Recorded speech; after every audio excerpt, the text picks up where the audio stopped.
as I just did regarding turning on a glue block with a piece of wood that was screwed to a wooden faceplate and then a glue block attached to that.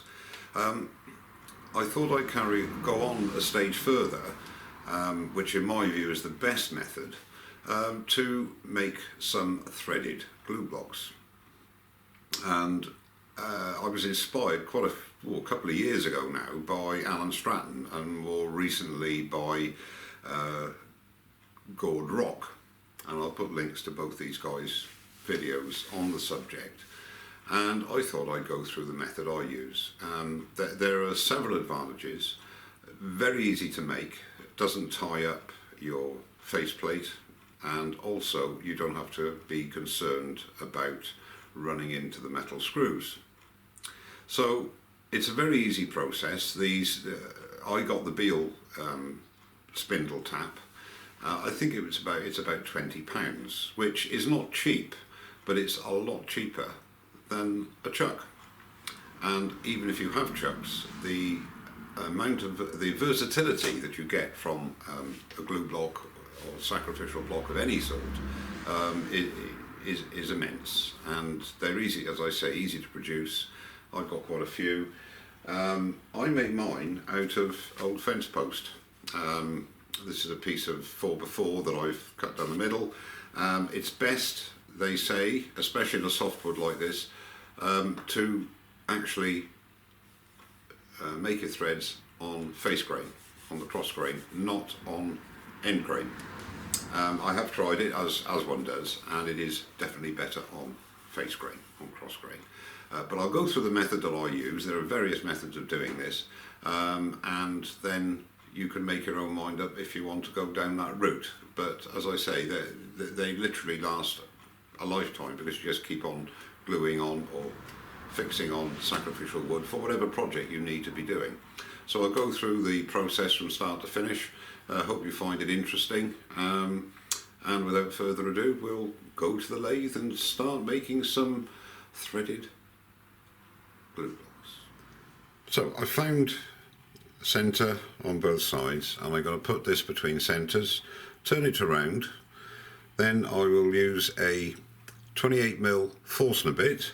The recommendation is for a 30mm, but I haven't got a 30mm, so I use a 28mm Forstner bit to make the hole to start threading, and it works fine.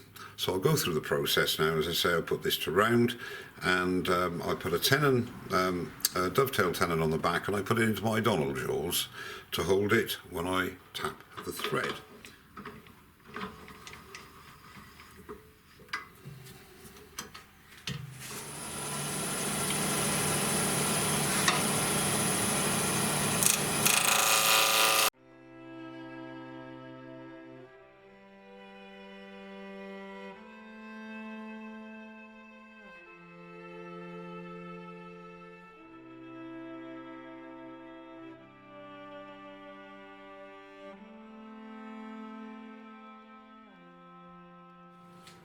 Okay, so now I've trued it up to round. I've put a tenon to fit in my Donald jaws. So take it off between centres and put it in the Donald jaws.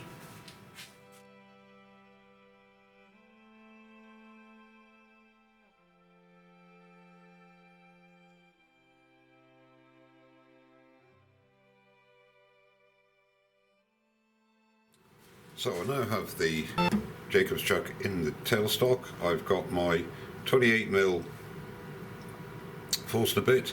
I've got some tape there which indicates how deep I want to go. So again, with a Forstner bit, I like to go fairly slowly, maybe about 500 revs, and I've already touched up the flat faces here with a diamond card, and always hold the chuck, because it's only held in with a Morse taper, and it could quite easily come out, unless you have a drawbar, of course.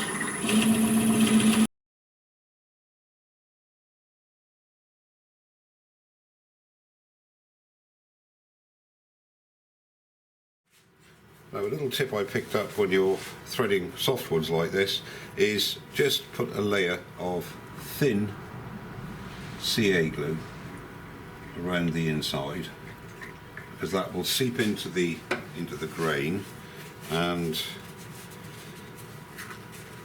make for a better thread.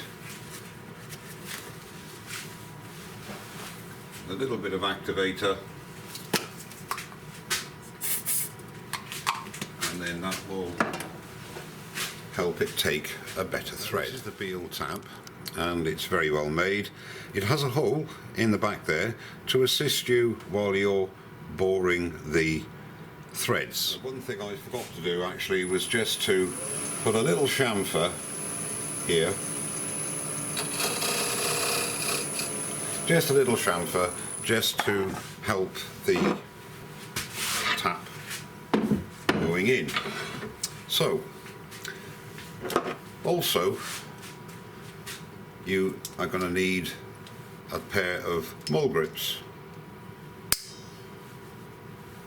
You could make a handle for this if you wish. So if you put a live center in to your tailstock and set everything up ready to start turning, and what you need to do is to lock off your spindle. Okay, the lathe is not running, and what you do is you feed in your quill, and as you're doing that, you are turning the tap.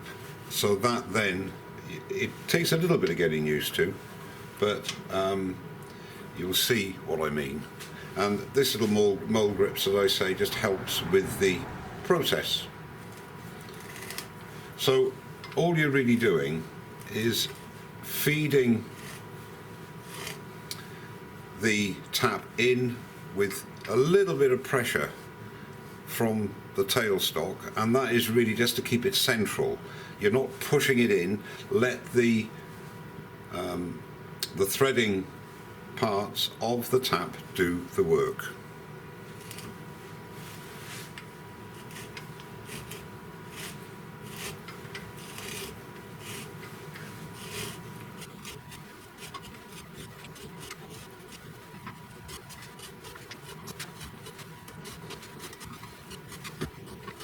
Similarly, when you're retracting the tap, you don't want any pressure forward, so just to keep it central, as you're turning the tap out, turn your tailstock wheel just to keep the tap on the horizontal as it comes out.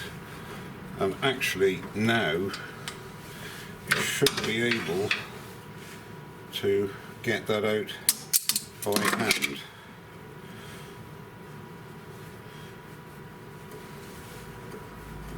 There you go. Just lightly pull it out, don't force it, and it'll feed its way out, turning it anti-clockwise, and just give it a bit of a blowout. And there is the thread.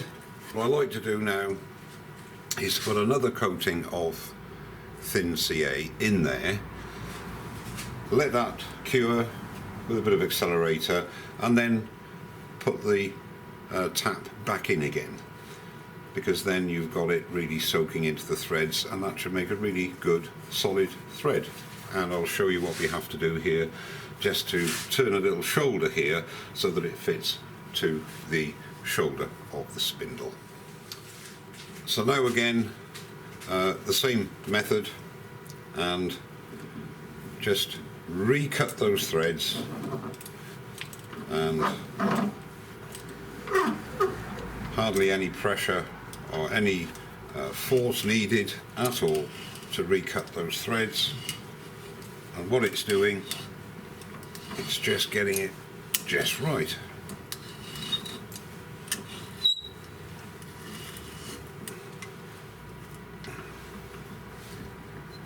And then feed out. There you go. Might as well try it, see if it screws on. Absolutely perfect. Now you could leave it like that, and of course then you can true it up when it's on the spindle, but what I like to do is to make a little shoulder there so that it fits over this part here and goes tight against the main shoulder of the spindle. So what I'm going to do now is just take my skew chisel and make the shoulder, it'll be about there, so that it fits nicely on the main shoulder.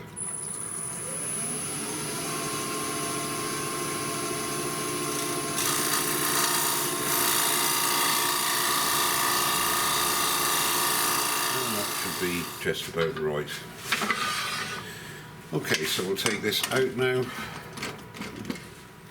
and then as you see, this will allow it to seat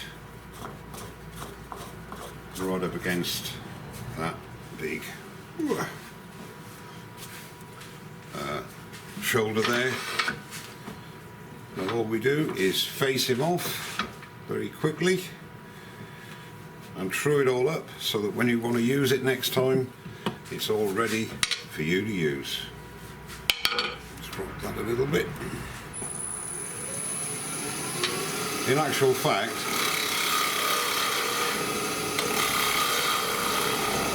because I'm not sure what I'm going to be using it for, I'll just face that off there, and I can turn it to suit my needs at the time.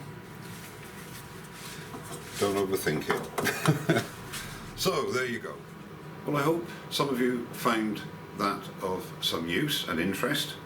It is a very, very effective way of making faceplates and glue blocks for a very wide range of different projects. And as I say, I'll put the links to Alan and Gord's channel, Alan Stratton and Gord Rock, and you can look at their videos as well. Okay, I'll just quickly show you close up how well the threads took. And this is in a bit of old fence post, and the old thin CA glue trick works really well, and that'll last me a lifetime, and I can glue what I like onto that as a sacrificial piece of wood, but I've always got the basic threaded part to put on my spindle when I should so wish. Well, thank you very much indeed for watching. Don't forget to subscribe, and I'll see you very soon. Cheers now.